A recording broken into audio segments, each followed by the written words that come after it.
glad you decided to join us today as we talk about salary negotiation. Now, just to kind of rewind for a hot second, if you are not familiar with HERdacity, we are a nonprofit based in Austin, Texas, dedicated to inspiring confidence in women to achieve their career goals, their professional goals, and provide resources to you along your journey, wherever that journey is taking you. And we are really proud to be a resource and a source of inspiration for you. If you have questions and you want to look for other resources, do check out our website, HERdacity.org. I am really proud to bring to you today a negotiation coach and professional speaker who specializes in helping smart women get promoted and paid better without throwing anyone under the bus, Miss Jamie Lee. Jamie, you with us? Hello, hello, hello. Hi, Lorelei. Hello, everyone. That really was a fun playlist. I was dancing to it in my seat. I was like, yay! Me too. Stopping video is very important for that pump up. Yeah. Well, take it away, Jamie. We are all here to learn from your expertise. All right. Well, thank you so much, Lorelei. Thank you so much, HERdacity. Thank you, everyone, taking the time out of your Thursday to learn about how to negotiate better for you. Okay. My name is Jamie Lee, as Lorelei said. I work with smart women who hate office politics, and I help them get promoted and better paid without throwing anyone under the bus. And I am going to share my slide presentation with you. You are here for winning negotiation strategies for women. I'm really passionate on this topic. And the reason is because I've had a lifelong training. As you can see, I am a woman of color. I am Korean American. I'm an immigrant. I moved here when I was about just before I turned 8. I moved to New York City, where I am today. And my mother immigrated to New York with 3 little girls. I'm the monkey in the middle. And long story short, she ended up raising the 3 of us by herself while speaking English a little bit worse than Margaret Cho's mom. Now, some of you may not know who Margaret Cho is, depending on your age and location. Margaret Cho is a Korean American comedian, and she always did this thing where she was making fun of her mom because she has such a thick Korean accent. And I remember watching it and thinking, oh my God, that sounds just like my mom, except my mom's English is a little bit worse.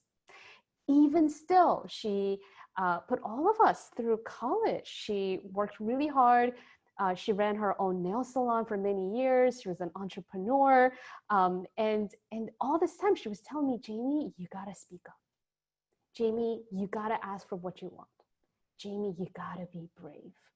And I'm going to be honest with you. Maybe I shouldn't say this, but to be perfectly honest, when I was growing up, I didn't appreciate this life lesson that she was giving me so early in my childhood. I didn't appreciate this leadership skill that she was trying to instill in me, because I wanted to be liked. I wanted to be the nice, quiet girl that didn't make waves, that wasn't called a bitch, right? That didn't put her neck out and ask for what she wanted. And so because I was resisting it, I would tell myself, I don't even know what I want. I don't know, just give me the easiest, the most convenient, the cheapest thing. And this mindset I carried with me into the working world. And you can guess what had happened. I didn't negotiate for myself as well as I could have. If I could coach myself, I would, the advice that I'm going to share with you today is what I would coach my younger self to do. Because I got into the working world and then I wasn't asking. I didn't decide for myself what I wanted. I didn't, really believe in my value, because I'm like, I just want to be the nice girl who's liked, right? And so I bungled my salary negotiations really early in my career. And that was actually a really good thing that happened to me. 10 years ago, I worked at a hedge fund as an analyst. And I found out, I read online, a research paper said that I was making 50% of the going market range. I was like, oh my goodness, I have missed the boat on how to negotiate for me. And I'm so glad. Yes, it totally stung. And yes, my confidence was plummeting at that time. But at the same time, that was so good for me because it became the impetus for me to become basically my own mother. Right? My mother was telling me, you gotta ask, you gotta be brave, you gotta speak up. And like, oh, she was right. She was right. I gotta ask, I gotta be brave, I gotta speak up, right? Even when it's uncomfortable, even when my brain is like, oh my God, you're gonna die asking for that kind of money, right? So I have become a certified coach because it became my life's mission to help as many women as possible avoid the mistakes I made early in my career. I'm really passionate about this. And even now, even with the pandemic, the global pandemic, my clients are negotiating and earning more money. And it is possible for you too. I have a client right now who works for a nonprofit actually, and she got a raise while she recently got promoted, she got a raise, and she's working with me to work less and have more balance in her life, because how we negotiate one thing is how we negotiate everything, right? Even time. And I have another client who got furloughed. And then a couple months later, she just accepted a job offer at her dream company, you know, and she's going to be making more money than ever before. She's getting equity in the company. And in fact, I coached her to ask for more money than she initially thought was going to be okay. And what happened was that the CEO, they're like, okay, how can we make this ask possible? How can we meet her ask? Right? They weren't like, oh no, she can't get that because of the economy or whatever. They're like, how do we give her what she wants so that we can retain this talent? Okay, so as I was saying, yes, even still, you can negotiate, you can win, you can earn more money, you can grow your career, and you can have balance. This is possible for you. And these are the skills that I teach my clients. And I am going to share with you today what most women think is the problem when it comes to negotiating their salary. And this is something that I often encounter early in my coaching package with my clients, this sort of objection and the thinking that, oh, this is the problem. And the reason why it's good for us to address it now is because this thinking leads to actions that don't create the results you want. So you want to understand what is the root cause of lack of action, or a different type of action that is not leading to winning negotiation outcomes, okay? So once you understand that really well, then you can, oh, I don't know why the survey popped up on my screen. I'm gonna close that. And then I'm going to share with you 4 key steps to negotiation success. I know in the marketing, I said 3. And the more I thought about it, there's like, no, there's one more. There's one more critical step that everyone should know. Like if you know these 4 critical steps, you are already like heads and shoulders above your average negotiator, okay? And then we'll open the floor up for questions.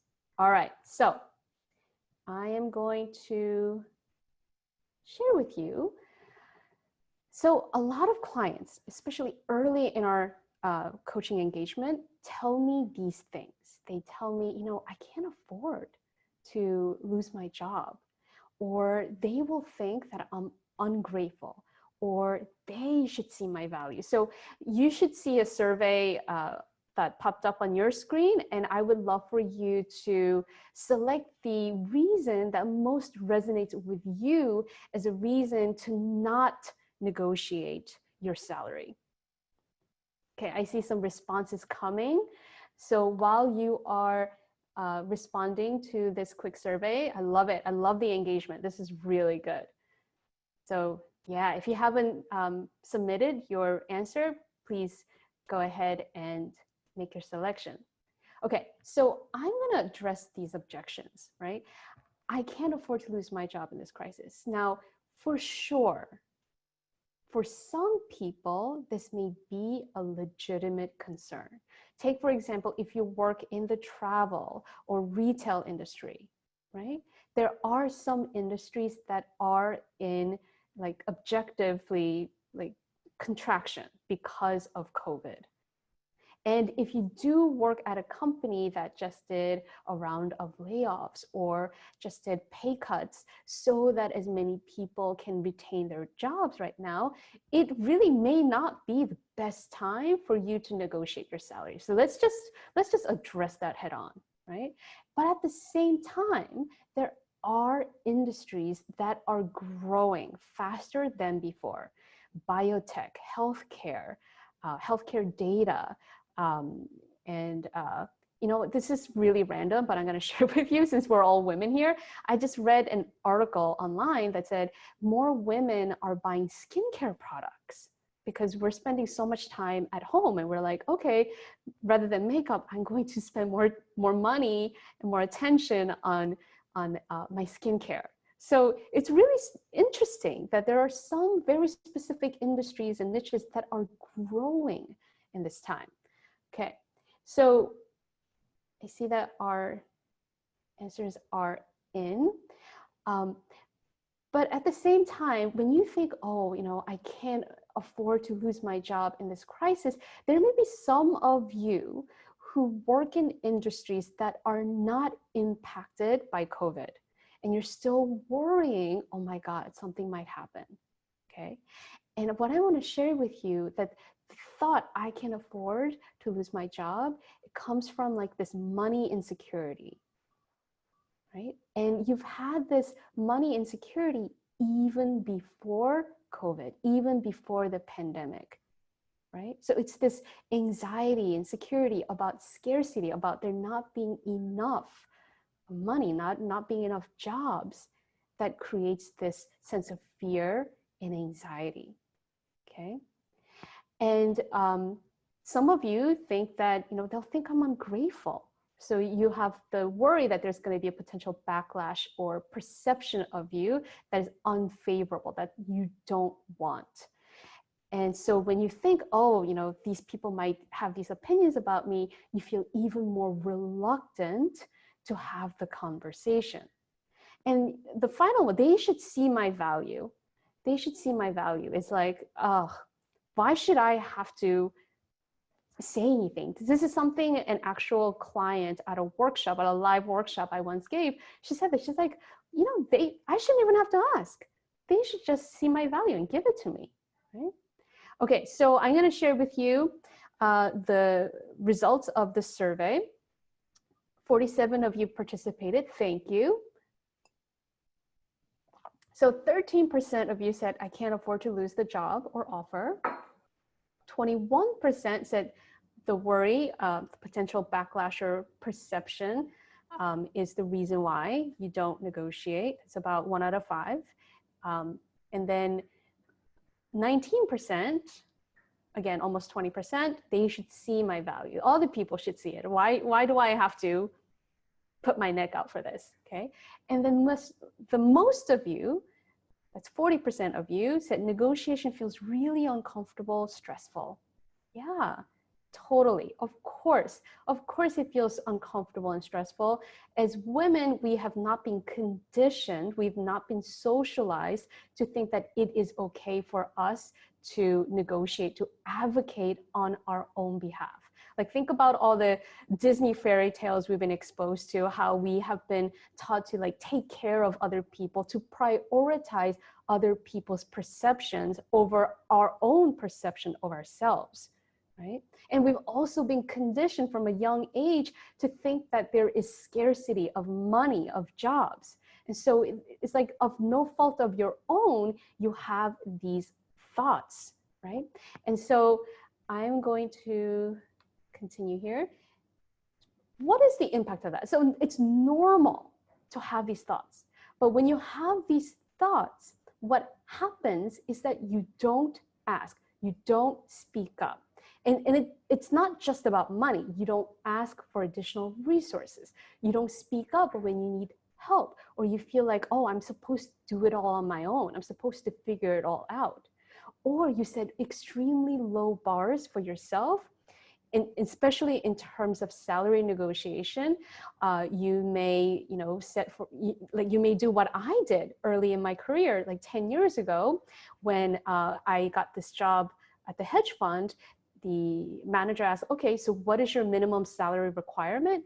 And I didn't really think ambitiously. I didn't think like, oh, what do I really want for me? What's going to be an amazing amount of money for me to make? Like, this is a question I ask my clients all the time, but I didn't know that I can be asked that question, that I can allow myself to answer that for me.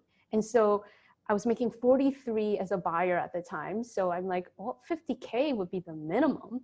But my thought was, they're gonna for sure give me more than that. They're a hedge fund, right? So I set an extremely low bar, and then it turned out that immediately became my starting salary. So the lesson here, minimum salary requirement, if they ask you that, you gotta make that your target or better, right? Don't give what you really is, what you, for you truly is a minimum salary requirement, because that will be your starting salary.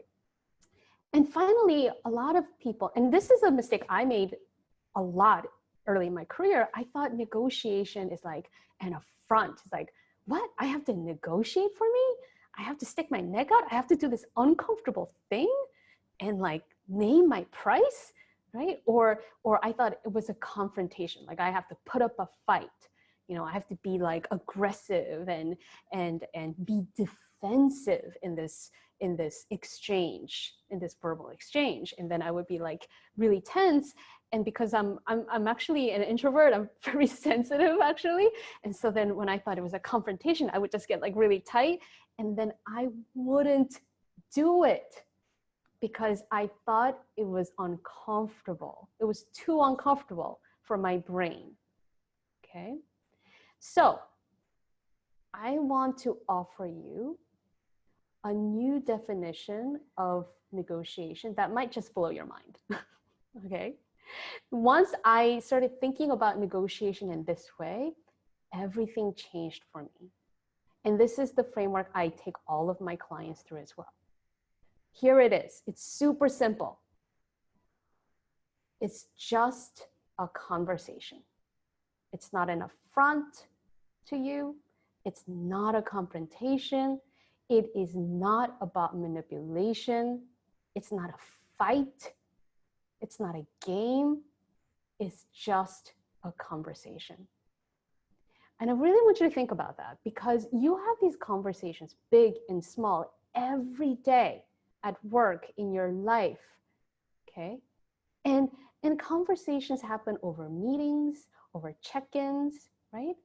And these are all, according to my definition, could be a negotiation, because at the end, the intention is to reach an agreement, right? Every meeting, every staff meeting where you try to set the agenda is a conversation, it's a group conversation with the intention of reaching agreement. But people aren't like, oh, how dare you make me have to prove my worth and ask for what I want, right? It's not like that. It's like, okay, let's listen.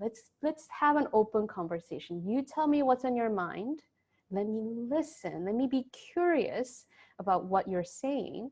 Let me see how I can align what you truly want with what I truly want. Let's see if there is a room for compromise. Let's see if we can brainstorm. Let's see if we can have a give and take that mutually benefits both sides, right? I mean, that's what a true conversation, an authentic conversation really looks like. And that's what a negotiation, even your salary negotiation, can look like. The best description of salary negotiation that I've read, one of the best, is that it should feel like you're inviting friends for cocktails. Like you're casual, you're cool, everyone's cool. This is just what it is. We're just trying to have a good time, right? Think about that. Like, how can you have this conversation like as if it was just a friendly invitation, okay? So in order to do this, you have to be able to address these 3 key questions that bring all the power back into your court, right? Because in negotiation, we often worry that, oh, there's not enough. We worry about scarcity. We worry about what other people are thinking and saying, right? We worry, oh, it's too difficult, it's too hard, okay? And so how do we turn the paradigm so that we are in control? We are in the driver's seat of the conversation. That needs to happen in your own brain. Right? No matter what is happening in the salary negotiation, you have to be able to manage your own brain, because that is where your thoughts are, that is where your feelings are, and that is where your actions, your reactions happen. So in order to bring the power back into your court, I want to invite you, okay, to address these 3 key questions every time you have to advocate or negotiate for your salary or even for non-monetary resources. How is value created? Ultimately, you want to frame the entire negotiation around the value you bring to the other side. It's not about what's, what you want, really. Okay, let me take that back. Of course, it is about what you want. That was a mistake on my part. But it's not just like willy-nilly what I want, right? You are asking for what you want based on the value your contributions bring to the other side. So your task in a salary negotiation is to make that value really tangible, really concrete, right? And tie it to the money that you're asking. I'm asking for $150,000 as, as program manager at this company because of the skills, the background that I'm bringing. And I am confident that with my skills and my background, I am going to help the organization achieve its mission on time and within budget, right? That's something that you can say to substantiate the money that you're asking for. How is value created? How do you create this value? I want to offer, it's not about how hard you work. It's not about like the credentials on your resume. Of course, they all help, right? How hard you work, how long you worked, that help. But ultimately, that's not what's really valuable to an employer or to your client. Ultimately, value is subjective. Right? Value is like, what do they see as you can help, as they will gain? And what are they going to gain from working with you?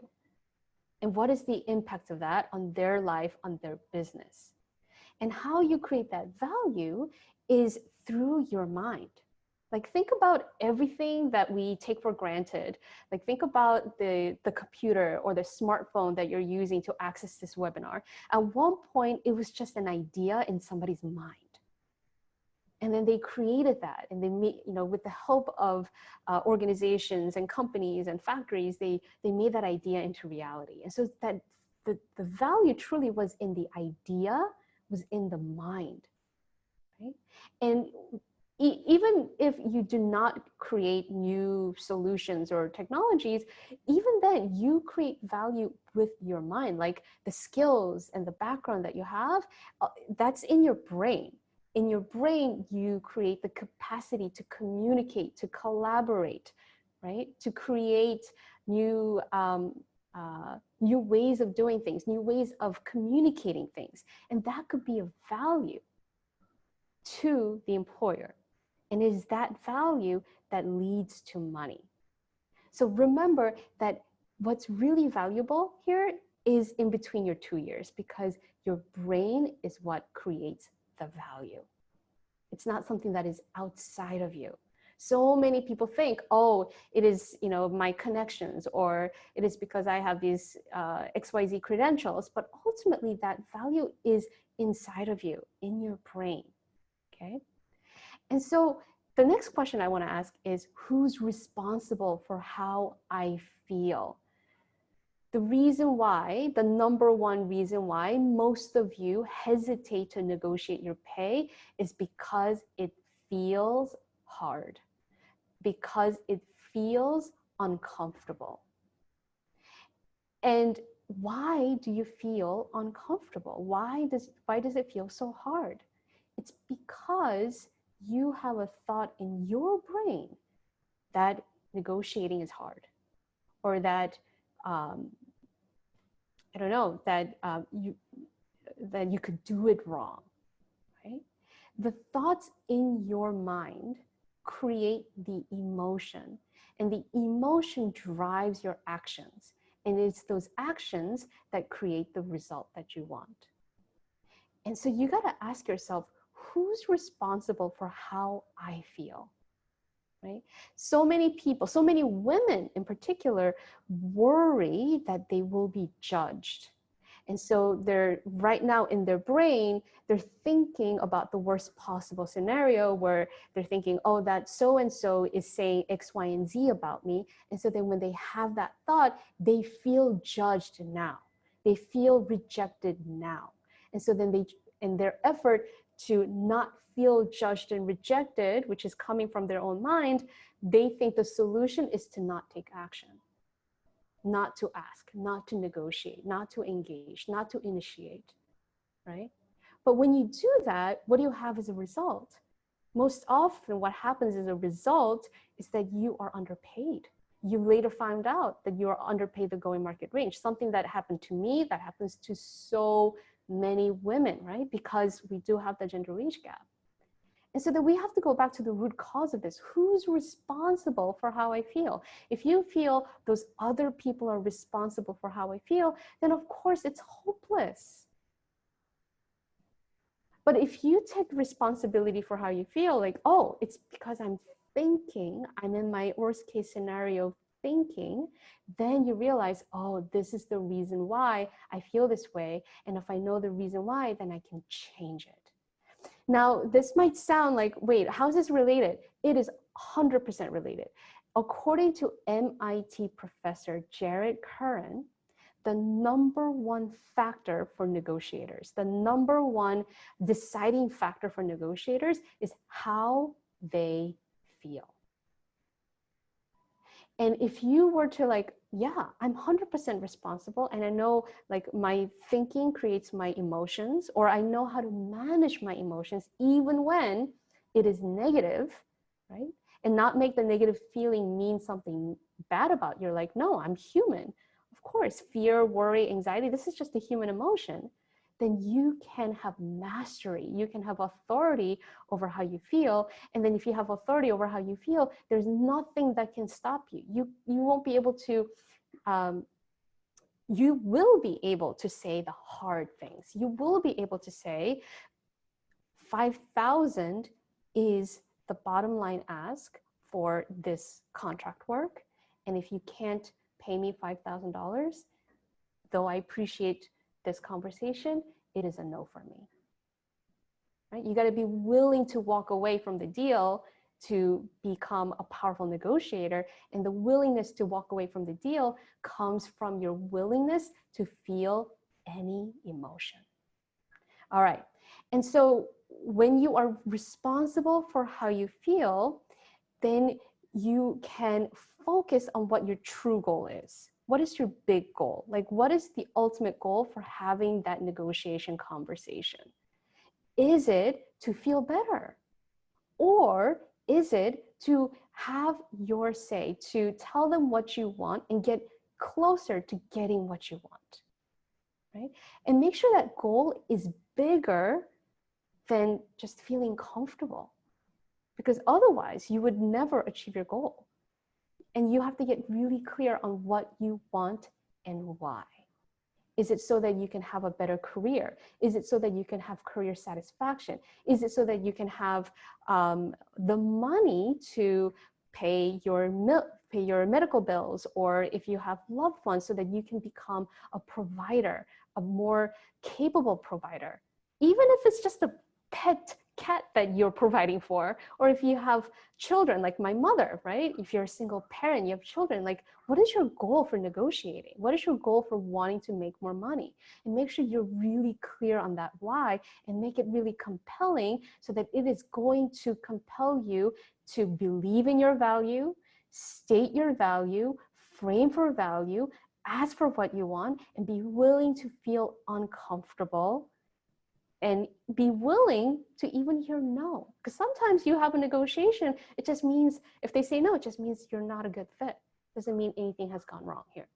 Okay, so let us move forward. 4 key steps. I've already touched on some of these already, but I want to make it like super concrete that these are the 4 key steps that you want to take in any salary negotiation. And even if you're not negotiating for salary, even if you're just negotiating for resources, make sure that you address these 4 key steps. Number 1, the facts. What are just the facts that both sides of the table would agree to be true?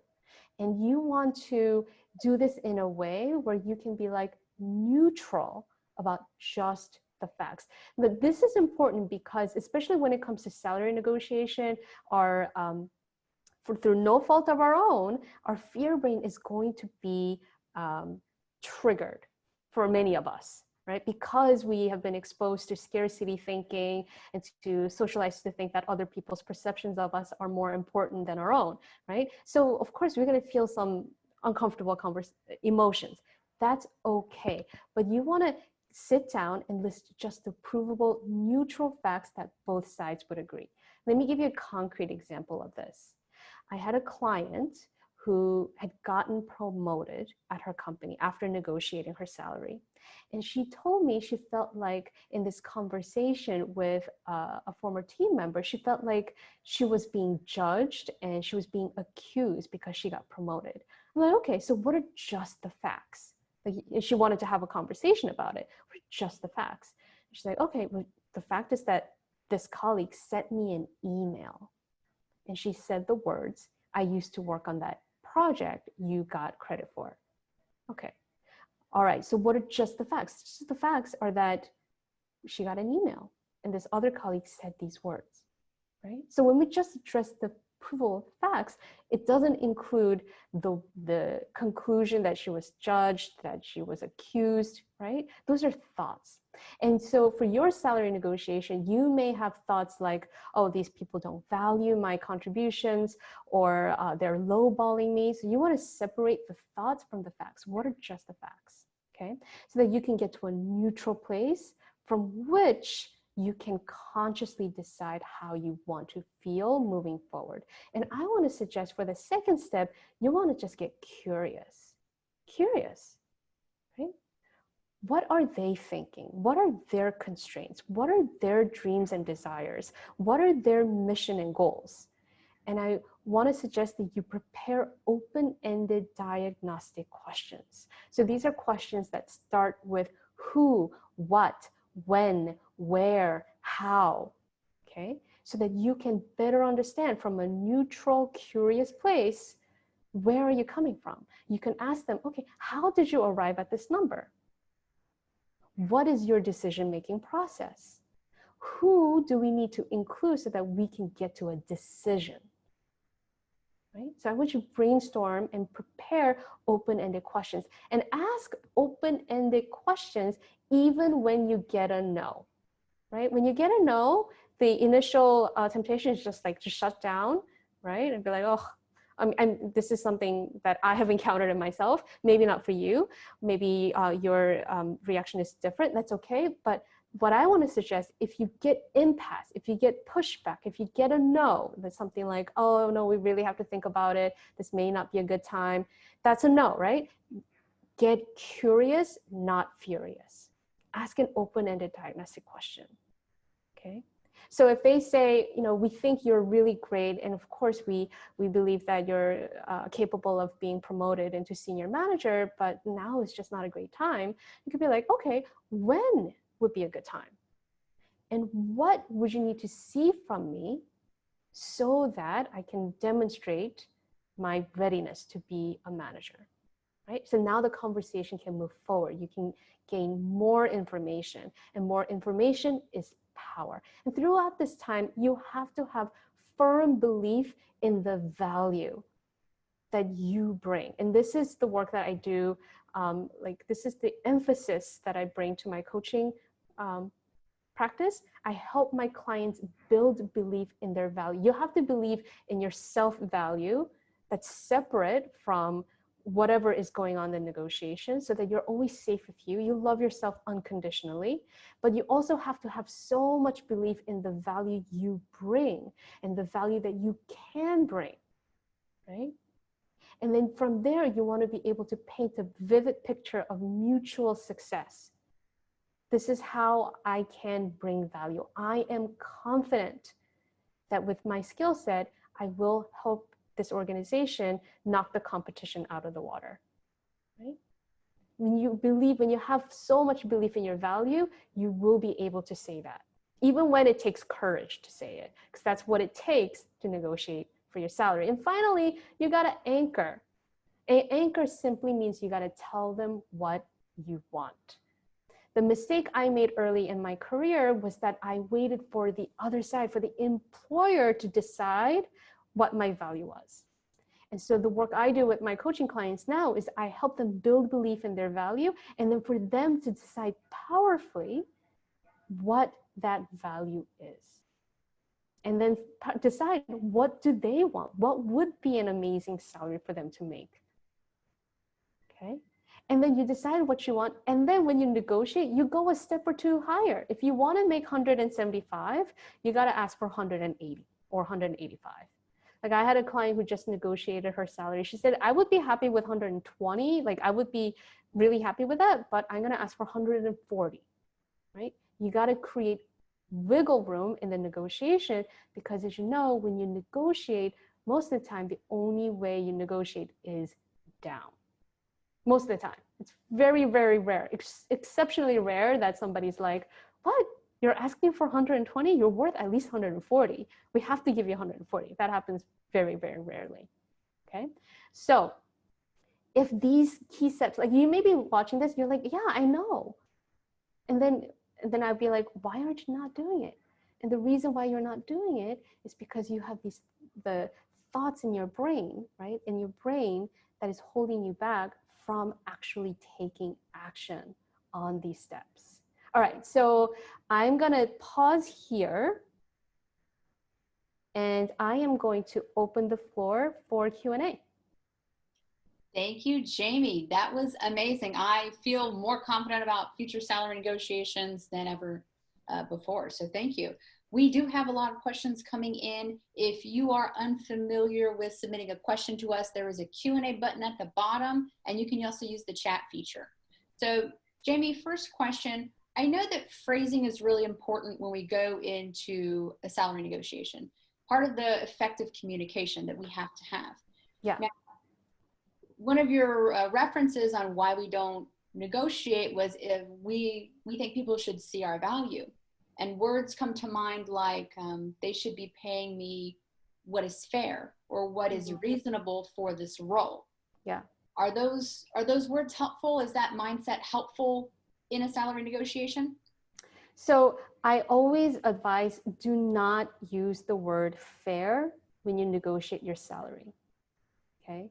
Because when you say, I'm just asking for what is fair, it can be misinterpreted depending on the context and the situation, specific situation you're in. It can be misinterpreted as you saying, oh, you're not being fair, okay? And the thing that I really want to address is we think other people should see our value, but it is our job. Our career and the results that we create with our careers is our responsibility. Okay, so it is our job to articulate, to advocate, and to negotiate for our value. It is not anyone else's job to see our value. Like your boss is really busy doing the thing that they're doing. And I can guarantee you, your boss is like preoccupied worrying about whether they're doing a good enough job, right? So it's not your boss's job to see your value. It is your job to help articulate it in a really specific and compelling way. And sometimes it takes as little as just like keeping a log of everything that you got done, everything that you are proud of on a regular basis, because you are the steward of your own value. Thank you. Yeah. So new question. Is there a specific resource or website where there might be some vignettes regarding salary negotiation conversations that we could watch, learn from, practice with, emulate? So on my site, I do have a script that you can download for free. If you go to jamieleecoach.com, on my site, you can download it. I have like word by word salary negotiation script, especially if you want to ask for a pay raise. At the same time, like I want to caution, it's like yes and no, right? My answer is yes and no, because when we think, oh, it's just like these specific words that that I gotta memorize and say. And by the way, I'm such a perfectionist. I'm a recovering perfectionist. I know that inclination and that urge. Like when you read about like other people doing salary negotiation, then getting the money, you're like, what do they say exactly? And how can I memorize it? And I'll say it exactly like that. But it's how you say the words, right? You could say the same thing. You could say it's because of my contributions that I'm asking for this amount of money. It's because of what I'm capable of. It's because of my background experience and what I'm confident I can do. But you can say those same words, but in like different ways.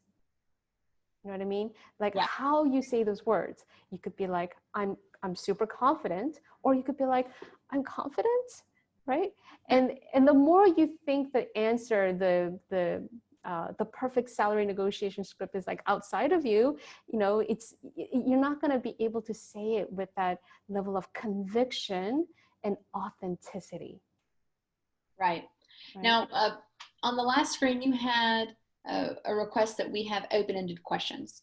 Yes. Do you have a list of those types of open-ended questions that we could review somewhere? It's part of the script that I mentioned. If you go to my site, you can download the script.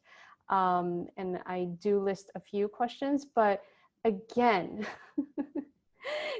some of the simple questions that I mentioned on this webinar are good ones, like, you know, how did you arrive at this number? When would be a good time to revisit this? But for now, I want to suggest for everyone here, like, make this a practice, right? In other words, the next time you are in a conversation, just practice asking more open-ended questions. And my mentor, Lisa Gates, taught me this. Just form your mouth into a W. And that means whatever you want to say, right? Whatever you want to ask, take a pause and ask yourself, okay, how can I ask this in an open way? Like closed way is when you ask yes or no questions. Is the sky blue? Yes or no. Is that guy tall?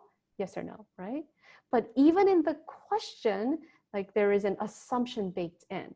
And so when you ask an assumption question, you're gonna get like something in response to your assumption, right? So the trick in asking open-ended question is to drop the assumption, right? And just get curious. And so in your mind, like when you get curious about something, okay, how can I ask an open-ended question? How can I start with either who, what, when, where, how? And make that into a practice. And I want to invite everyone to do that because this is such a superpower. Like it will have an impact on the quality of the conversations you have, both at work and outside of work, with money, without, you know, regardless of what is at stake. Excellent. Thank you. Can you give us a few examples of online resources that we can do research for pay ranges in our field and our area where we live? Absolutely. Like, first of all, you can go to google.com and just type in average pay market range for digital marketing manager in Austin, Texas. and you will get an answer. Google will give you some aggregated answers. But there's, of course, there's also payscale.com, salary.com, glassdoor.com, payza.com. I don't know if this company is still operating, but there is a company called 81cents.com, and they're specifically created to help women close their pay gaps. And what you do is you get actual responses from people who will assess whether your offer is, within market range from their personal experience. And on that note, this is something I recommend to everyone. Yes, do the online research for sure, but have real conversations with people. Like, ask people in the know, people who have worked in your industry, or somebody who used to work at that company, or somebody that you respect, women and men, and ask them, hey, I'm thinking about going for this job, and I'm thinking about asking for $125,000. Do you think that's a reasonable ask? Am I crazy? Okay, well, on that note, yeah, what happens if either we've done the research and it was kind of skewing our number, or maybe we're getting bad information somehow, and we give a somewhat unrealistic or outside of the ballpark range? Do you think we jeopardize our credibility or the potential offer itself by kind of going too high? For sure. Like, if you find the going market range to be 100,000 and you ask for 250,000, for sure they're going to be like, okay, this is not a good fit, right? But here's the thing. Even companies, when they do this research, they have access to all these different resources, but ultimately they just make a decision. They just pick a number and say, this is the pay range we're going to pay for this role. And sometimes it's based on research and data, and sometimes it's just like, okay, we've seen other people give this range, so we're going to think this is reasonable, right? And so for you, ultimately, you just have to decide as well. You do your own research, you do your own homework, and please talk to actual human beings, because when you talk to actual human beings, something really interesting happens. Like, it becomes more of a possibility that you can have that salary as well. This is what happened to my client. She was like just doing online research for engineers, and she's like, yeah, 115, that's about average. But then she talked to her male colleague who worked in a different company, and this guy's like, well, I'm asking for 150. Okay. And she's thought about that. She's like, wow, he's so confident. I know he doesn't do more. He's not necessarily any better than I am, but he's just like so confident in himself. He's going to ask for 150. And so then she decided later, you know what? 140 would be amazing for me. All right. So that is what she asked for. Okay. And well, so we all hope she got it. Yeah. So have actual conversation, ask men, because when we just do online research, when we just talk to other women, like, we kind of miss out on the bigger perspective that, yeah, you can actually ask for what you're confident about. All right. So in regards to doing our research and talking to other people, a lot of companies have different names for the positions that they have, right? So you might be looking at a role that says manager, when in our experience, the responsibilities and roles of that position put you under like directorship. Okay. And if you're looking at that thinking they're trying to pay me at manager level when I've done that at director level and I was paid X amount of dollars, how do you go in and counter with appropriate data as far as like comparing roles and responsibilities with title and pay ranges? That's a really good question. So you have to be willing to consider all the factors, right? Because you can be a director at a 10-person tech startup and have one person who's reporting to you. I was a senior director at a like 15-person tech startup, and I had 2 people reporting to me, right? But at a multinational firm, for somebody to have like 2 reports, that might be a junior manager. I don't know, that might be an associate manager, right? So it's not an apples to apples comparison. Just because you had one title doesn't mean that it means the same thing at a different company. So then you would have to consider, you have to like sit back and think about, okay, what is the opportunity that is available to me at this company? Right? Is it a different opportunity? Is it a bigger opportunity, regardless of the title? Am I going to have a bigger upside in terms of learning and development? Am I going to get different perks, different benefits? Right? So that's something that we don't always think about, but really, really good salary negotiators, what they do is they list everything, right? They don't just think about the money and the title, they think about in context of the opportunity that's available, benefits, non-monetary compensation, equity, right? Take, for example, if you go join a tech startup, if you join a promising startup, you may not get a lot of cash compensation, but it may come with equity. You get skin in the game. So in case the company gets sold or goes public, you have more monetary compensation that comes your way. But of course, yes, it's a gamble, it's an if, but if you're willing to take that gamble, if you're willing to take that risk, it may be worth it. Okay.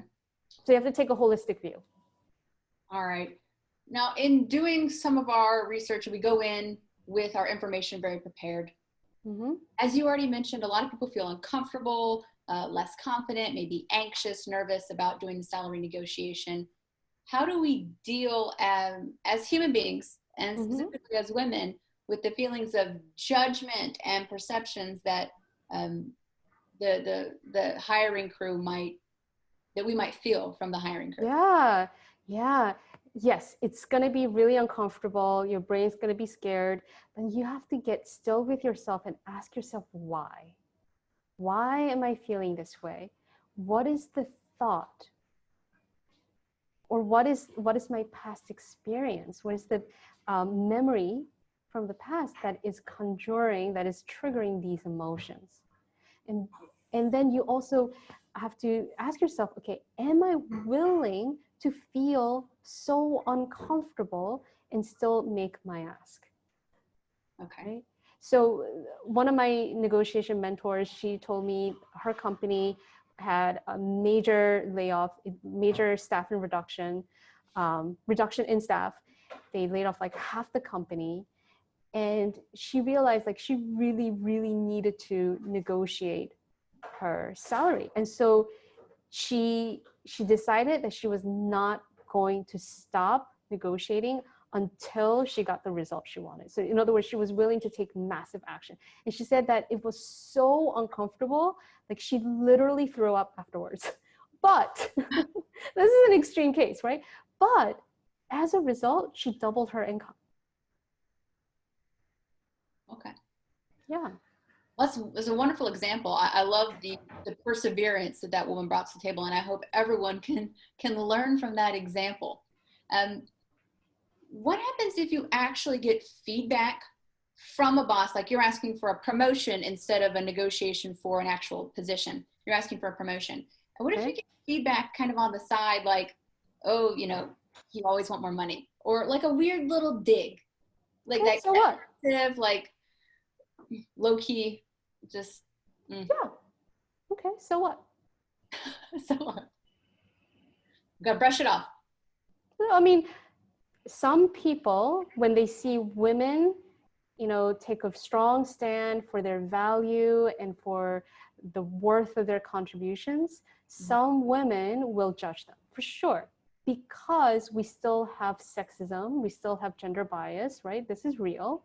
Yes. People have not yet been fully evolved to see women, not everyone has been fully evolved to see women as capable and